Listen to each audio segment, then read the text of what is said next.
Good afternoon, guys. Just a quick little video. Well, a momentous milestone of a day has arrived, and that is that I'm celebrating 10 years to the day with a transplanted kidney.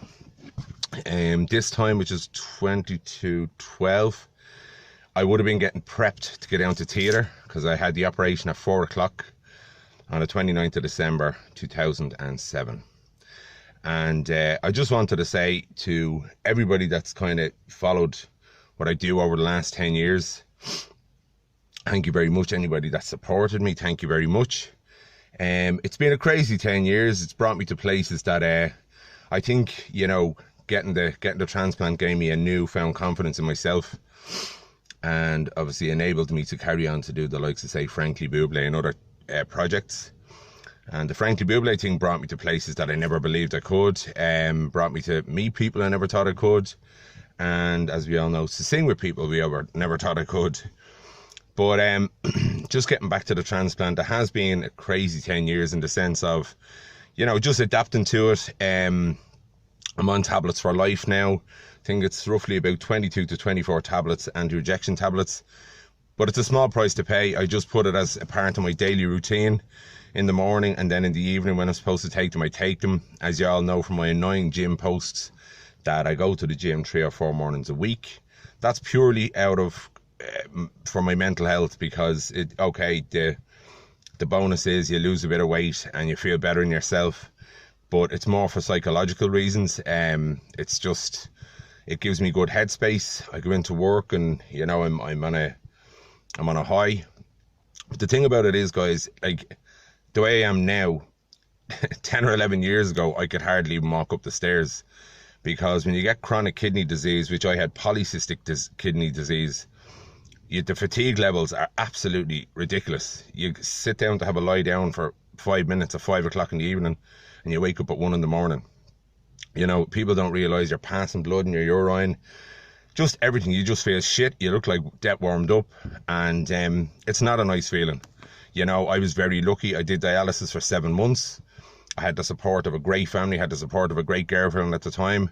Thank you, Yvonne, if you ever see this. She was brilliant around the time. She's very understanding. The job I was in Dell were very understanding. Other jobs haven't been so understanding, but that's why I'm not with them anymore. But, you know, all I can say to anybody going through the same journey is just think of the good things in life rather than the negative aspects of life.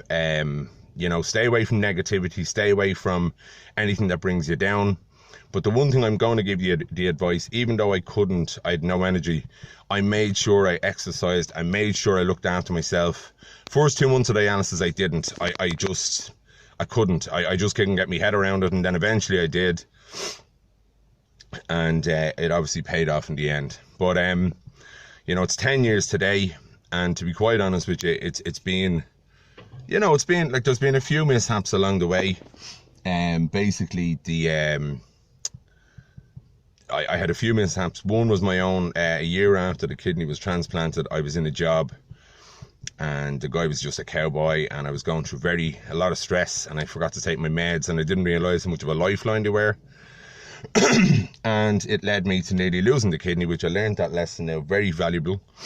And I regimentally take them now. And that's another thing I want to say to anybody going through they are your lifeline. So above everything else, don't ever forget to take them, because it won't end well. What else can I say is just, yeah, if you're going through the journey of coming up to transplantation or being on the list, try and look after yourself as much as possible. I know it's very hard to say, but I did try. Even though I didn't have the energy, I still tried to go to the gym or go for a walk and stuff like that. And it is hard, but it does make you feel better. It makes you feel better in your head, or get out for a walk, do something. Post-transplantation, all I'm going to say to everybody is just live your life. Live your life to the full. To be quite honest with you, I know people that have got transplanted and they don't even have the odd drink, they don't go out. And to be quite honest with you, you're only making yourself sicker doing it that way. I enjoy life to the full. As I said, you know, I like to go out, but I also like to look after myself during the week and the weekends, and I do boxing now.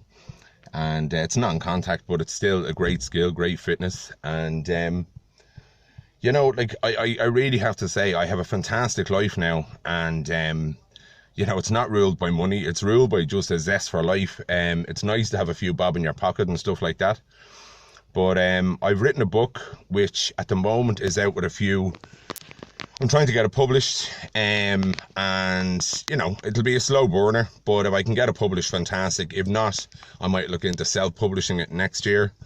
And yeah, just to be honest with you, I've just found a new way of life. Fitness has become a big way in my life now, and it's going to continue to be.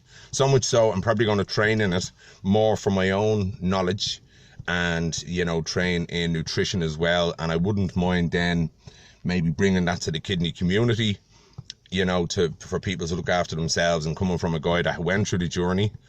I was lucky enough to write a song that I got to perform at the opening of the 2010 Transplant Games, which is another thing I'm hoping to compete in next year with Harry Ward, my friend, and many other guys that have been through the same journey. But guys, look, last but not least, I would like to thank my donor for, you know, God, Lord rest you, you're in heaven now. But you've just given me a new life. You've given my family a new life. And, you know, I can't thank you or your family enough. I've never met you, obviously, but I've never met your family either. They say, I think you can contact them eventually. But again, I'm not sure the family want to be contacted to be reminded of, you know, the horrible situation, how I became having a new life and their son or daughter didn't. I don't even know the gender of the person. But, you know, like, it's just given me a brand new life, and I sincerely, from my heart, thank my donor for everything you've given me and my family. To my dad in heaven, who never witnessed any of this. He only witnessed when I got diagnosed at 25 with polycystic kidney disease, but it was nothing then. I wasn't sick.